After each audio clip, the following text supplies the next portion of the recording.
এখন বক্তব্য রাখবেন 24-এর গণ অভ্যুত্থানের অগ্রনায়ক, ইসলামী আন্দোলন বাংলাদেশের সংগ্রামী সিনিয়র নায়েবে আমির আলহাজ হযরত মাওলানা মুফতি সৈয়দ মোহাম্মদ ফয়জুল করিম শেখে চরমনাই।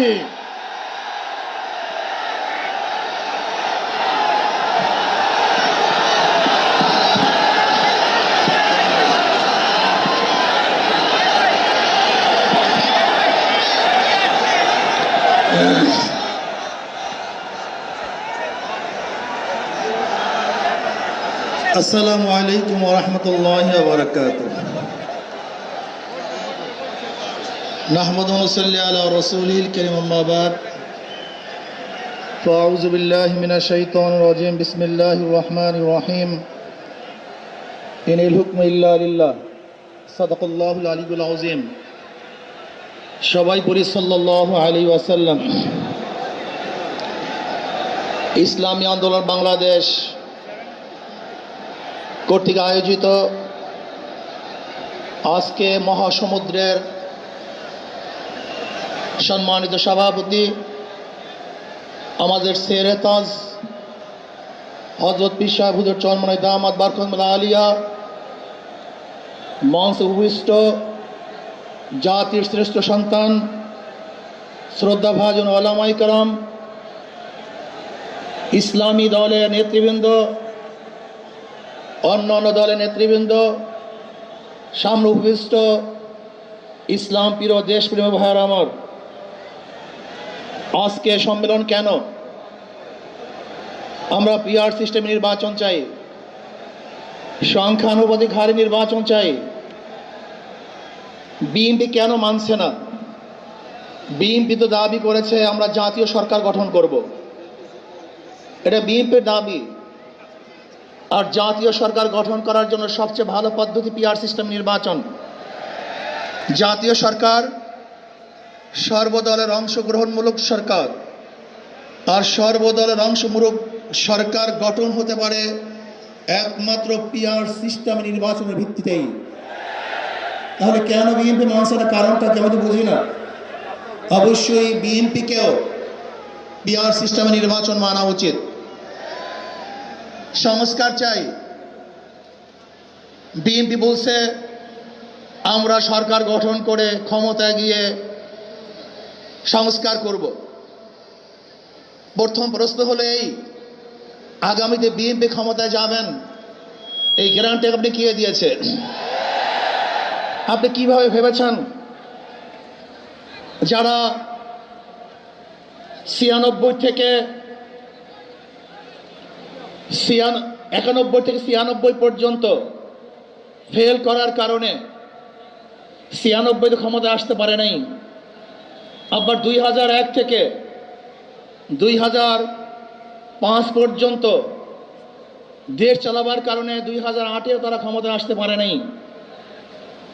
2001-এ বিএনপি ইশতেহার ঘোষণা করেছিল, সেই ইশতেহারের মধ্যে 10%ও বিএনপি বাস্তবায়ন করতে পারে নাই।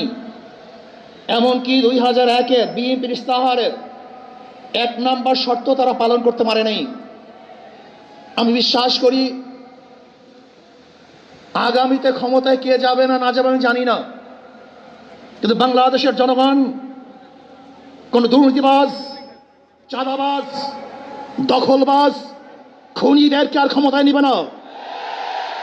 বাংলাদেশের জনগণ রক্ত দিয়েছে, জীবন দিয়েছে বাংলাদেশে চাঁদাবাজি করার জন্য নয়, খুন করার জন্য নয়, দেশকে দখল করার জন্য নয়, দুর্নীতি করার জন্য মানুষ রক্ত দেয়, জীবন দেয়।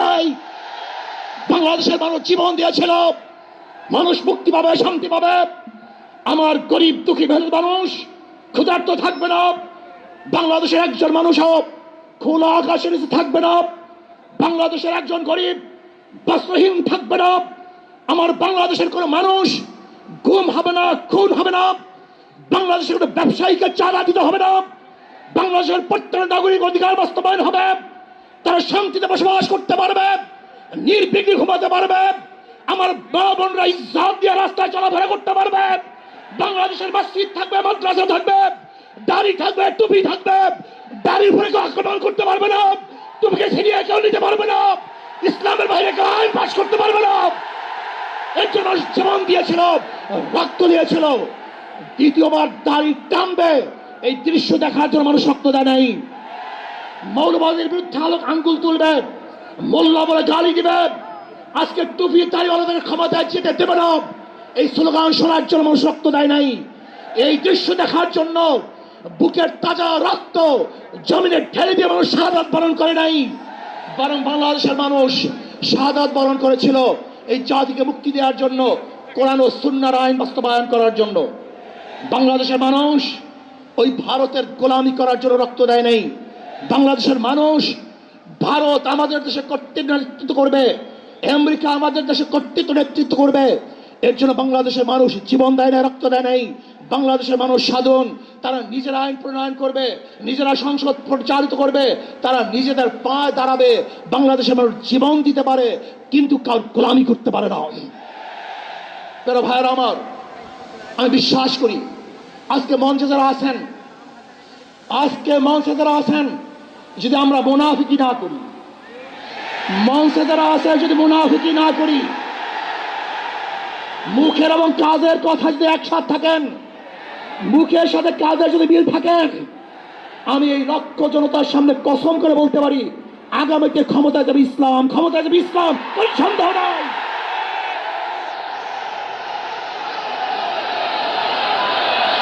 কিন্তু খবরদার যদি মুনাফিকি করি, তাহলে এদেশের মানুষ সচেতন হয়েছে, এদেশের মানুষ সব জ্ঞানী হয়ে গেছে। বিশ্বাস করবেন না, একজন রিক্সাওয়ালা, ঠেলাওয়ালা, কুলি মজদুরের বক্তব্য শুনলে আমরা আশ্চর্য হয়ে যাই বাংলাদেশের মানুষ কত সচেতন, তারা কত সচেতন হয়েছে। যদি আমরা মুনাফিকি না করি, যদি আমরা ঐক্যবদ্ধ থাকি, বাংলাদেশে একটা বাক্স ইসলামের নামে দিতে পারি।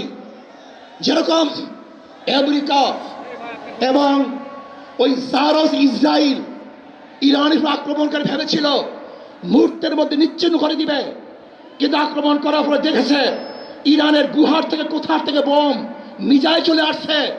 আমেরিকা এবং ইসরায়েল যেরকম অনুভব করতে পারে নাই, বাংলাদেশের বুকে যদি একটা বাক্স দেওয়া হয়, বাংলাদেশের ঘরের থেকে এমন মিসাইল বের হবে, এমন বোমা বের হবে, গোটা বাংলাদেশ থেকে, গোটা দুনিয়া থেকে ইসলামের দুশ্মনকে ধ্বংস করে ফেলবে ইনশাআল্লাহ।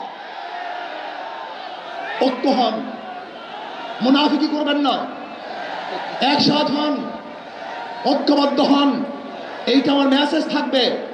যদি ঐক্যবদ্ধভাবে ক্ষমতার লোভকে সংবরণ করে, আমি ক্ষমতায় যেতে চাই না, ইসলামকে ক্ষমতায় নিতে চাই। আমি ক্ষমতায় যাইতে চাই না, কোরআন ও সুন্নাহকে ক্ষমতায় নিতে চাই। যদি আদর্শ লালন করেন, এই নীতি আদর্শ যদি গ্রহণ করেন, ইনশাআল্লাহ নাসরুম মিনাল্লাহি ফাতহুন করিব, অবশ্যই সাবিরিন, সেই দিন আসতেছে। আমি দেখতেছি, মনে হয় আমার চোখের সামনে আমি দেখতেছি ওই সংসদের মধ্যে কলেমার কথা হবে, কোরআন ও সুন্নাহর কথা হবে, লা ইলাহা ইল্লাল্লাহ উচ্চারিত হবে। গোটা বাংলাদেশের মানুষ শান্তিতে বসবাস করতে পারবে, জুলুম থাকবে না, অত্যাচার থাকবে না, অবিচার থাকবে না।